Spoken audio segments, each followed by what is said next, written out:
Mario, buenos días a nuestro público televidente. Efectivamente, hoy vamos a hablar sobre un tema del cual se ha comentado poco, pero es un riesgo muy importante que amenaza con empañar nuestro proceso electoral. Es la narcopolítica y ver cómo este fenómeno amenaza con la salud de nuestra democracia y con coartar la libertad de nuestros ciudadanos. Para hablar sobre ello hemos invitado esta mañana a Daniel Herring, eres profesor investigador en temas de narcotráfico, y a Miguel Castillo, quien es analista en temas de narcotráfico y de seguridad. A ambos, bienvenidos. Gracias. Gracias. Como mencionaba en esta introducción, el narcotráfico ha penetrado en muchas comunidades de nuestro país y pues ahora ellos son los que definen candidatos, ya sea que los candidatos son impuestos por carteles del narcotráfico o bien, aparentemente otra estrategia es seleccionar a personas con liderazgo dentro de la comunidad y tratar de cooptarlos para que sirvan a sus intereses. Entonces me gustaría que comenzáramos analizando esta problemática y cómo lo ven a la luz de la realidad nacional. Si quieren empezamos con... Yo añadiría otra categoría ahí que no es tan común, pero que a veces también pasa, que es un líder del narcotráfico directamente presentándose a las elecciones. Hay que decir una cosa, estamos hablando sobre todo de un fenómeno que se da a nivel municipal, a nivel local, a nivel de alcaldías. No el impacto que puede tener, impacto político que puede tener un grupo de crimen organizado dedicado al narcotráfico, y habría que diferenciar entre los grupos de crimen organizado en general y el grupo de crimen organizado dedicado al narcotráfico. Es sobre todo algo que se da sobre todo a nivel alcaldías, y se puede dar de una forma un poquito más, ¿cómo decirlo?, un poquito más líquida de como tú lo has planteado, en el sentido en que estamos hablando de gente que es importante en la comunidad, y esa importancia en la comunidad se puede trasladar a alguna de las modalidades que tú has dicho, pero no necesariamente tiene que ser a través de un interés en la política importante, sino que puede ser simplemente como una forma de reconocimiento por parte de alguien que cumple ciertas funciones en la comunidad, o puede ser a través del apoyo directo a algún candidato, pero realmente ahí es muy difícil de medir, y no creo que haya nadie, ninguno de los que nos dedicamos a investigar eso, que sepa cuál es la agenda política de eso que podemos llamar narcotráfico, ¿verdad? Ahora Creo que hemos visto... sería distinto si hablamos de otros tipos de crimen organizado. En el caso de México, por ejemplo, se ha visto mucho eso, a veces grupos de sicarios en procesos electorales, moviéndose a lo largo de las comunidades, a veces intimidando para que vayan a votar, o más bien forzándolos para que vayan a votar por determinados candidatos. Acá en Guatemala ya podríamos preocuparnos porque eso efectivamente esté pasando. No, definitivamente no. Es que Guatemala no es México. No. Eso es el punto central, digamos. En Guatemala el narcotráfico, digamos, es un tráfico hacia México. México tiene otra connotación. En el caso guatemalteco, recordemos que básicamente los narcotraficantes lo que buscan son dos cuestiones muy concretas. Uno es un área donde poder operar con relativa tranquilidad, y lo segundo es un determinado nivel de aceptación social. Esos son los factores que realmente les interesan. La política es más bien un factor complementario a esta situación, en el sentido de que la política, y especialmente los políticos a nivel local, no estorben las actividades, simplemente a eso. De hecho, ya muchas instituciones están cooptadas, sí, tanto digamos, policía, algunos alcaldes. Entonces, lo que le interesa al narcotraficante, digamos, que tenga influencia en una determinada zona, es que las cosas no se salgan de control.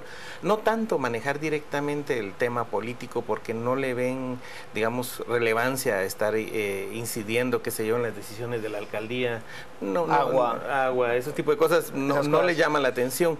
Y a nivel más alto, digamos, diputaciones, y a nivel nacional, realmente lo ven muy ajeno a su vida política. ¿Todavía no tienen ustedes información sobre que haya algún candidato que ve de la participación de otros, es decir, la libre competencia, porque quiera imponer? Es que también tenemos que pensar que hay personas que una vez lo tienen todo, piensan que lo único que les falta en la vida es el poder político desde el Estado. Sí, y ahí habría que diferenciar los fenómenos que son puramente personales, que es lo que yo me refería antes, el narco que a lo mejor a la gente de su comunidad dice, oiga, ¿y usted por qué no es el alcalde con lo que nosotros le queremos, con lo que nos ha ayudado, con lo que...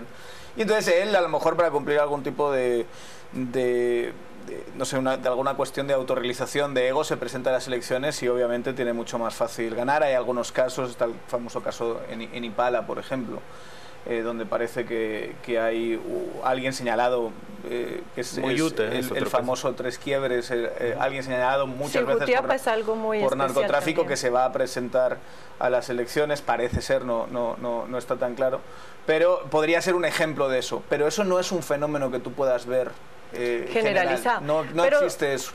Deberíamos no existe, o no preocuparnos, antes. Porque es decir, este tipo de fenómenos no es que se presente de la noche a la mañana, es algo que se va gestando con el tiempo. De hecho, por ejemplo, inclusive en Argentina están tratando de tomar medidas porque ven ese riesgo venir. Ya no digamos nosotros, que somos vecinos de México y que también estamos en un paso geoestratégico Pero ahí hay un aspecto importante. central, digamos, en el caso mexicano. En el caso mexicano, los municipios sí tienen a su cargo el tema de la seguridad, mientras que en el caso guatemalteco no es así. Entonces, digamos, para un narcotraficante mexicano, digamos, en una determinada zona sí le interesa con mayor intensidad, digamos, el gobierno local porque controla las fuerzas de seguridad. Y eso lo hemos visto en innumerables ciertos casos, niveles de inteligencia, ese tipo de cosas. En caso, digamos, hay que pensarlo así. ¿Qué gana controlando una pequeña municipalidad de 20.000 personas como Ipala? ¿Qué gana un narcotraficante? ¿Acceso a qué redes? ¿A qué aparato administrativo? ¿A qué sistemas de protección legal? No es una perita en dulce, no es, o sea, una vez que tú tienes la situación que tenemos en Guatemala, que es la de cierta ausencia del Estado en algunas regiones, y puedes operar, como decía Miguel, con cierta tranquilidad, realmente la agenda política del narco tiende a diluirse de alguna manera. Otra cosa es que ese narco, y ahí es donde yo sí me preocuparía un poquito más, ese narco, si tiene algún tipo de problema, especialmente con las fuerzas y cuerpos de seguridad del Estado y con el sistema judicial, incluso a nivel diplomático internacional con la Embajada de Estados Unidos, él sí puede querer acceder a unas redes que son intermedias, que son las que le van a ayudar a salirse de la... A ganar impunidad. Exacto. Porque realmente un narco de los tantísimos que hay que está operando en Izabal no tiene digamos, él no tiene un aparato que le ayude a cooptar. A mí la palabra cooptar no me gusta demasiado, creo que hay que buscar unas categorías un poquito mejor, pero sí a influir en las decisiones del sistema de justicia.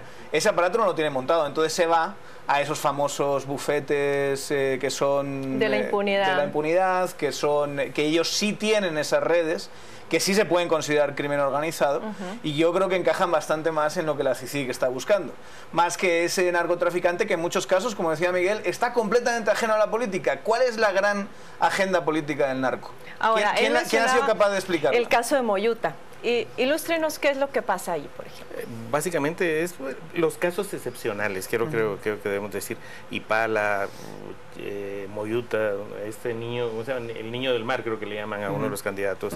Digamos, obviamente son, digamos, en general son narcos de segunda, tercera categoría, realmente que, digamos, en sus ansias, en su nuevo rol de poder económico y todo, aspiran también a esta situación, pero saben que estratégicamente no les sirve de mucho, ¿no? Es decir, insisto, el tema del narco en Guatemala, lo que le interesa sobre todo, y lo que hemos visto en procesos electorales anteriores, es la tranquilidad, es decir, que la zona no se le salga de las manos de control.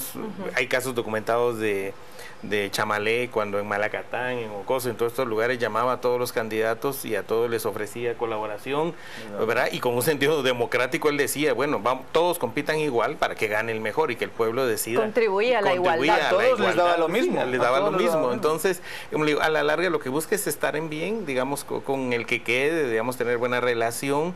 Y en otros lugares, yo he estado estudiando últimamente el tema de Teculután, lo que hay es un vivir aparte, digamos, la clase política local, digamos, tiene el control de las instituciones y hay un acuerdo tácito, digamos, de que en la zona montañosa, ahí está el JADE, está el narcotráfico, están los laboradores. Un acuerdo tácito de convivencia entre las redes criminales y el Estado, digamos que a la larga es eso, es una búsqueda de vivir tranquilos. Le voy a poner un ejemplo de ese no tocarse las esferas. Tenemos un caso muy problemático que es el caso de la amapola en San Marcos, ¿no? Digamos, es una zona, el famoso triángulo de la amapola, es una zona completamente alejada del alcance del Estado, donde prácticamente no hay ninguna presencia y donde se cultivan, no se sabe muy bien cuánto, pero está, y eso es un problema, digamos, de ausencia de datos, pero está entre los 1.000 y 2.000, 3.000 hectáreas y seguramente subiendo. Y el Estado, aparte de unas erradicaciones puntuales, no hace gran cosa. Una política pública de verdad que tiene que ser cambiada y que es un desastre. Nadie, ninguno de los representantes de San Marcos habla de esto. ¿Han oído hablar algún diputado hablando de este problema? Sí, es decir, o sea, se menciona en algún hay redes momento de que complicidad. O simplemente de no por tocarse. acción o omisión, es decir, sí, simplemente no hacer nada. Exacto. Ahora, hay otro tipo de estrategias que tienen que ver con el bullying político que también se pone muy de moda, y eso se puede hacer a través de campañas negras en una campaña electoral o a través de la adquisición de medios de comunicación propios para únicamente promover la imagen de determinado candidato y enmancillar la imagen de otros candidatos. Cuéntenme acerca de esta otra estrategia, lo que ustedes han podido ver y analizar, y igualmente tratar de hacer la conexión con Guatemala, si ven ustedes algún indicio en este sentido. Yo diría que no, digamos, al día de hoy no he visto temas de este tipo, digamos. Creo que la preocupación ciudadana en general y hasta los narcotraficantes está en lo que sucede en el Estado, ¿no? Es decir, cómo se resuelve toda esta crisis que estamos viviendo, ¿no? Yo creo que, digamos, en general este tipo de situaciones no se da. Insisto, creo que, y comparto con Daniel, es decir, es una especie de vivir aparte, ¿no? Son mundos apartes. El mundo aunque sí está, por ejemplo, las amenazas a periodistas o el asesinato a periodistas. Son, digamos, pero son cuestiones a veces pueden derivar del narcotráfico, vimos ahora en o puede ser derivado también de la misma problemática del Estado. Tengo la impresión, conociendo un poco la zona, de que realmente el caso de los periodistas está más ligado a los problemas tradicionales de corrupción en el Estado que a vinculados al tema del narcotráfico. Y por eso tenemos que ser muy específicos a qué nos estamos refiriendo. O sea, aquí estamos hablando de narcotráfico. No estamos hablando de crimen organizado en general. O sea, hay redes de crimen organizado que sí están mucho más inquistadas en el Estado y que es interesante que mencionemos. Cuando hablamos concretamente del narcotráfico, obviamente esas tienen relación con esas redes que están inquistadas en el Estado y en algunos casos particulares pueden influir tanto alcaldes como algunos diputados, vía financiamiento, ese tipo de cosas. La realidad es que tenemos una ausencia de información tan increíble sobre estos temas que estamos, o sea, podríamos hacer Miguel y yo un ejercicio de chisme que todos hemos escuchado y empezar a hablar de ciertas personas a las que se relacionan de una manera u otra, pero si tú le quitas el chisme a esto, prácticamente no tenemos información. Y aquí es donde la CICIG juega un papel fundamental. Quizá en el futuro vayamos conociendo, los que estudiamos crimen organizado en Guatemala en general, vayamos conociendo cada vez más el funcionamiento interno vía que se judicializan algunos casos, porque la realidad es que casos judicializados prácticamente no tenemos en Guatemala, cosa todavía que sí hay en Colombia, cosa que sí hay en México. Entonces eso ayuda a entender muchísimo más. Yo estaría de acuerdo con Miguel en que, en principio, la intuición a mí lo que me dice es que por el tipo de sistema político que tiene Guatemala, muy centralista, y por el tipo de, además de crimen organizado que tenemos en Guatemala, que está bastante disperso y es transportista básicamente, no es de una gran sofisticación como el de México, no hay una influencia tan increíble como podríamos pensar. Y creo que eso tiende a exagerarse bastante en los medios de comunicación y ciertas personas le tienden a dar además tienden a llamar narco a todo crimen organizado o a todo comportamiento criminal cuando en realidad no es narcotráfico. Ahora, me imagino que esto es también por las conexiones, porque difícilmente, bueno, o puede ser que sí hayan narcotraficantes que se dediquen única y exclusivamente a ese negocio, pero como bien mencionaba, a veces también se crean redes y se van introduciendo en otro tipo de negocios, como lo que tiene que ver con el tráfico de armas o el tráfico de personas, en fin. Pero en realidad no tenemos por qué preocuparnos. El otro fenómeno es el dinero sucio en la política y en los procesos electorales, que también está vinculado a este tema y es justamente parte de lo que se está tratando de corregir a través de la ley electoral y de partidos políticos y de los controles institucionales. Pero me pregunto, ¿será que este tipo de medidas que son desde el punto de vista institucional y legal nos ayudan también a corregir ese tipo de negocios que viven en lo ilícito? Podría ser. Obviamente cualquier nueva regulación creo que ayudará muchísimo, pero insisto, yo creo que tenemos que tener muy claro, digamos, que el dinero que usualmente está financiando la vida política del país, digamos, no es tan ligado al narcotráfico como a las mismas redes de negocios y de corrupción que hay en alrededor de los gobiernos locales. Porque realmente pareciera ser que hemos llegado a un punto en que, digamos, es el mismo dinero del Estado vía negocios ilícitos lo que está financiando la vida política del país, y luego hay un retorno, es un ya es un círculo ahí de trabajo que existe, entonces, en el cual el dinero narcotráfico, insisto, queda un poco como al margen, porque, digamos, a ellos sus intereses son otros, mientras que estas redes clientelares sí viven del Estado, necesitan del Estado, y obviamente quien controle digamos, el control de una alcaldía para proyectos con los consejos de desarrollo, etcétera, sí es mucho más importante. Ese tipo de cosas, y en las cuales ahí sí creo que la legislación política partidaria que podamos tener en el futuro sí debería de centrarse más en esos aspectos. El narcotráfico yo sigo viéndolo como algo colateral, y en el caso guatemalteco se ha convertido más en una especie de leyenda urbana que lo que realmente es. Un proceso de mitificación que ya ha existido históricamente siempre, digamos. Cuando uno lee sobre la historia de la mafia italiana, a todo el mundo se le llama mafioso porque era una forma de tildarlo así.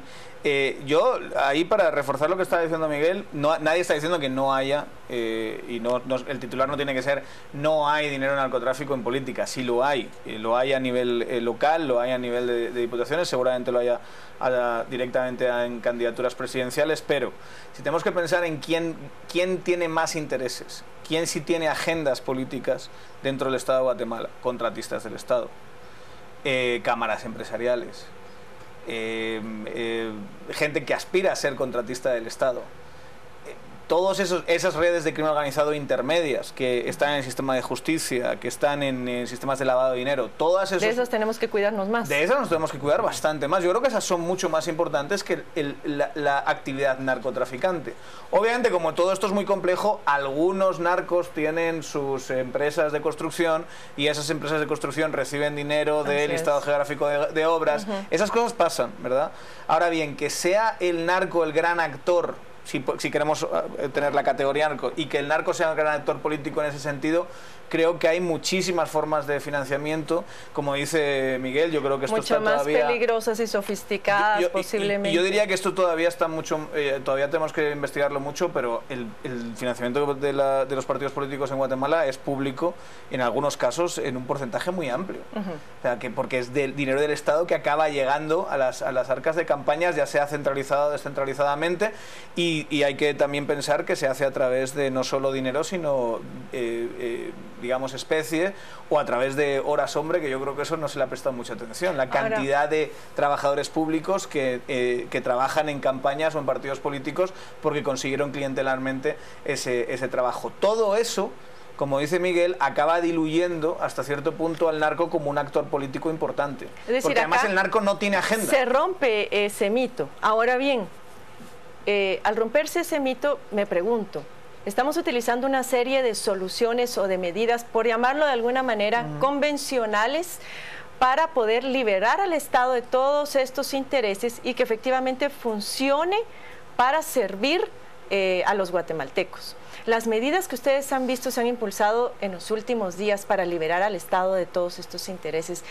¿Son las adecuadas, o podrían ustedes proponer otra serie de medidas igualmente no convencionales que nos ayuden en esta tarea? Bueno, eso es una pregunta muy amplia, pero primero quisiera puntualizar, y creo que con esto coincidir con Daniel, en el sentido de que tenemos que tener claro que al narcotráfico lo que le interesa es la tranquilidad.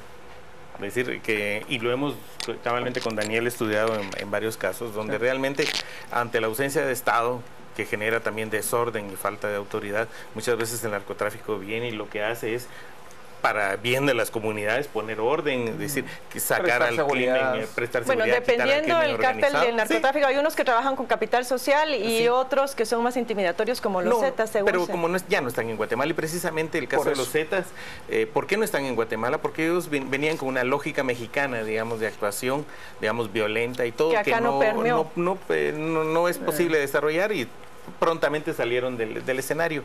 Entonces, insisto, a veces el narcotráfico más bien tenemos que verlo como un elemento que a veces ha puesto orden, disciplina, ¿verdad? Ha quitado el crimen organizado, la delincuencia, digamos, eso es un aspecto. Ahora, referente a la pregunta en sí, digamos, yo creo que yo insistiría en que es el Estado. El Estado se ha vuelto un problema para los guatemaltecos, ¿no? En la forma actual, y es ahí donde deberíamos de centrar nuestro interés, cómo eliminamos esas situaciones. Y un aspecto que yo menciono muy particularmente respecto a las reformas a la ley electoral, creo que están siendo muy academicistas los planteamientos que se están haciendo, poco realistas respecto a lo que es realmente el país. Y, por ejemplo, hay dos cosas para mí serían fundamentales y que quizás ayudarían en ese sentido.